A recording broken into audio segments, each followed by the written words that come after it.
Παναγιώτη, είχα ακούσει να μιλάς για τις γυναίκες και ότι υπάρχουν διάφοροι τύποι γυναικών. Μπορείς να μου μιλήσεις γι' αυτό? Ναι. Οι γυναίκες και οι τύποι γυναικών, Ναι. Είχα πει κάποτε για αυτά ότι σαν μια βαθύτερη κατανόηση της ολοκληρωμένης γυναίκας, της αυθεντικής γυναίκας, σε ό,τι αφορά σαν οντότητα, σαν πνεύμα, σαν υπόσταση. Και είχα χωρίσει τη γυναίκα σε 4 βασικούς τύπους. Αυτό βέβαια μέσα του περιέχει και όλη τη διαδρομή της γυναίκας, από την άγουρη γυναίκα μέχρι την τελειότητα, από την γυναίκα που ναι μεν έχει σώμα γυναικός, αλλά δεν έχει και σχέση με την θηλυκότητα και την όντως γυναίκα. Άρα μιλάμε ουσιαστικά για τη γυναίκα και την τελειότητα της γυναίκας.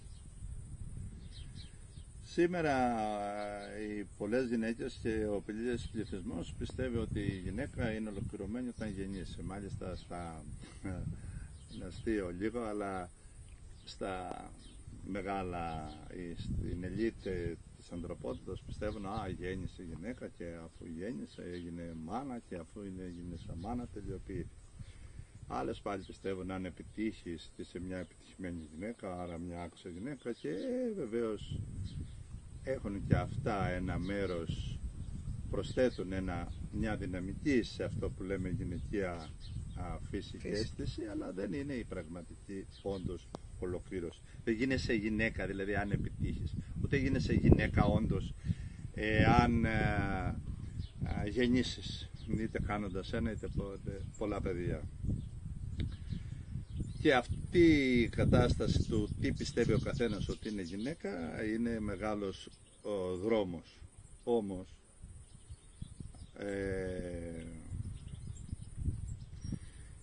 η όντως γυναίκα πρέπει πρώτα απ' όλα να είναι γυναίκα. Δηλαδή πολλοί λένε να είσαι μάνα πρώτα, σύζυγος πρώτα, όχι. Πρώτα πρέπει να είσαι γυναίκα και μετά σύντροφος. Πρώτα να είσαι γυναίκα και μετά μάνα. Πρώτα γυναίκα και μετά επαγγελματίας. Πρώτα γυναίκα και μετά ηθοποιός. Πρώτα γυναίκα. Και εμένα ιδιαίτερα μου αρέσει, ειδικά στο Ευαγγέλιο, που ο Χριστός προσφωνεί πάντοτε γυναίκα. Ναι. Δεν λέει πρώτα μάνα, λέει γυναίκα.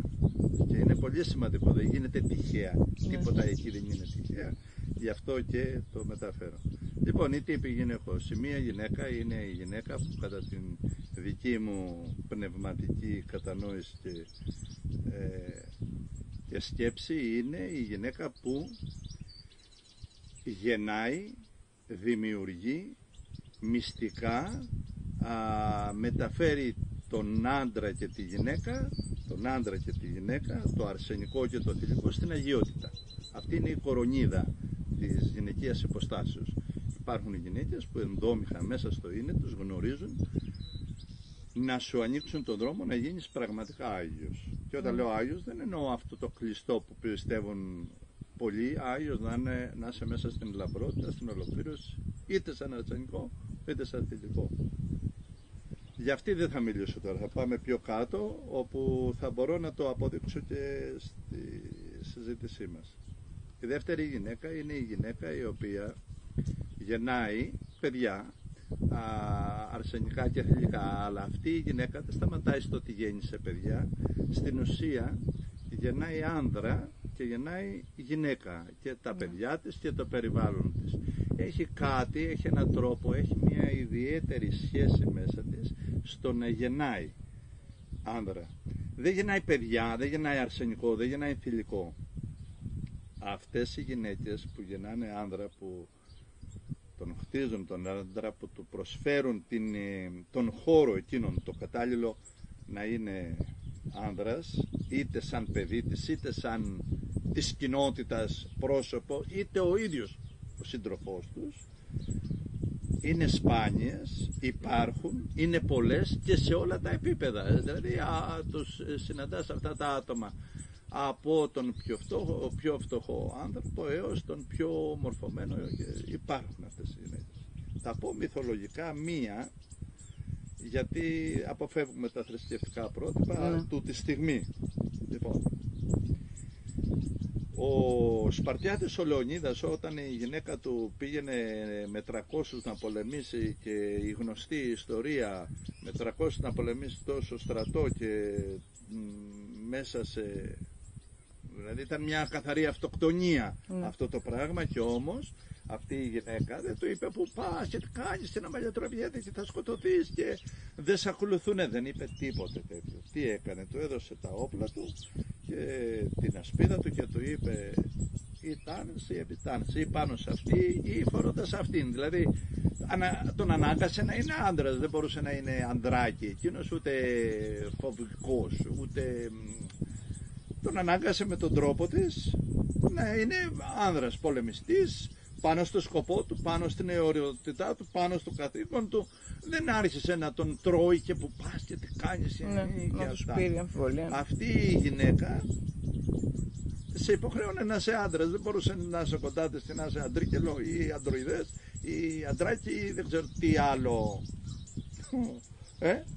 Είπα ένα ιστορικό. Βέβαια σε αυτό έχουμε και ανώτερα πρότυπα από αυτήν, αλλά είπα κάτι πολύ παλιό για να μπορούν να το ακούσουν περισσότεροι. Η κουταμάρα αυτή που πολλές νομίζουν ότι αφού γέννησα είμαι μάνα και αφού είμαι μάνα τελειοποιήθηκα, είναι βλακεία, γιατί πιστεύω ότι σε όλη την ανθρωπότητα και σε όλους τους αιώνες έχουμε δει μανάδες, και οι οποίες ναι μεν γεννάνε παιδιά, αλλά πολλές δυστυχώς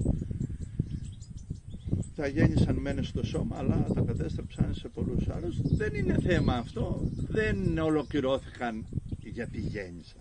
Γεννάει και το κατσικάκι. Είναι η δεύτερη, η βιολογική μάνα, η βιολογική γυναίκα, ο βιολογικός οργανισμός, και το βατραχάκι γεννάει βατραχάκια. Τι θα κάνουμε τώρα, και η μάνα γεννάει παιδάκια, είτε αρσενικά είτε θηλυκά. Αυτού του είδους η γέννα δεν προάγει στην ολοκλήρωση τη γυναίκα για να την πεις γυναίκα, γιατί η φράση γυναίκα έχει ένα είδος ολοκλήρωσης. Τι γίνεται, παρά τα αυτά τιμάται.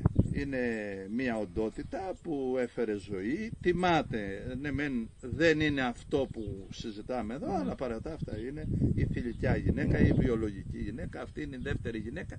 Μέσα σε αυτή τη δεύτερη γυναίκα είναι η γυναίκα του κόσμου αυτού, που τη συναντάς παντού, από το εργοστάσιο, από την εργασία, από την γυναίκα που απλά παρέχει το να είναι σύντροφος, το να είναι, αφού θα γεννήσει, με κάποιον γεννήσει, έτσι. Και έχουμε και την τρίτη, τον τρίτο τύπο γυναικός, που είναι η γυναίκα, όπως τη λέω εγώ, ευνουχίστρια. Είναι οι πολλές και το πλήθος των πολλών σήμερα, ειδικά στην εποχή μας.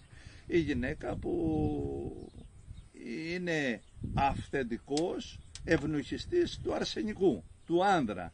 Αυθεντικός, ό,τι και να κάνει δεν φτάνει, όπως και να κάνει, τον περιφρονεί στην καρδιά της και του λέει δεν είσαι εσύ για μένα, τον ξεφτιλίζει και του λέει πως είσαι έτσι.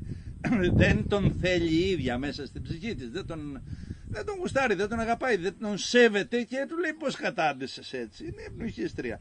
Αυτού του είδους τις γυναίκες τις λέω εγώ ευνουχίστρες, αλλά είναι και βαθύτερα πράγματα, δηλαδή σημαίνει ότι πνευματικά σαν οντότητα η ίδια δεν έχει το υπόβαθρο εκείνο που πρέπει. Και ό,τι και να είσαι, είναι οι γυναίκες που το Χριστό τον κάνουν Χρήστο, αφαιρεί στη θεότητα και είναι ο Ιησούς, ένας Ιησούς που είπε 5 πράγματα. Αφαιρούν και αυτά που είπε, εντάξει τι μας λες τώρα, θα αγαπάμε έτσι, θα κάνουμε έτσι, ποιος θα έκανε έτσι. Το κάνουν από Ιησού, το κάνουν σταυρωμένο, ταλαιπωρημένο, και το ίδιο κάνουν και στον άντρα. Το ίδιο κάνουν και στο γιο, το ίδιο κάνουν και στον καθένα. Αυτού του είδους οι γυναίκες που ζουν μέσα στη μικρότητα, ζουν μέσα στην χτιτικότητα, μέσα στη ζηλότυπα, δηλαδή έχει τόση ζηλότυπο που τον σκάει, τον φτύρει, τον καταστρέφει και του λέει πως είσαι έτσι. Εκεί τώρα το πώς το αντιμετωπίζει κάποιος είναι άλλο θέμα, αν μπορεί να κάνει κάτι είναι άλλο θέμα.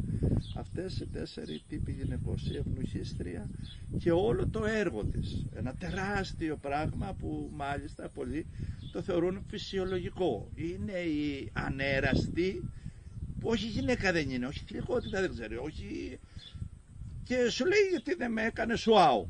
Ναι. Κατάλαβες τώρα. Ναι.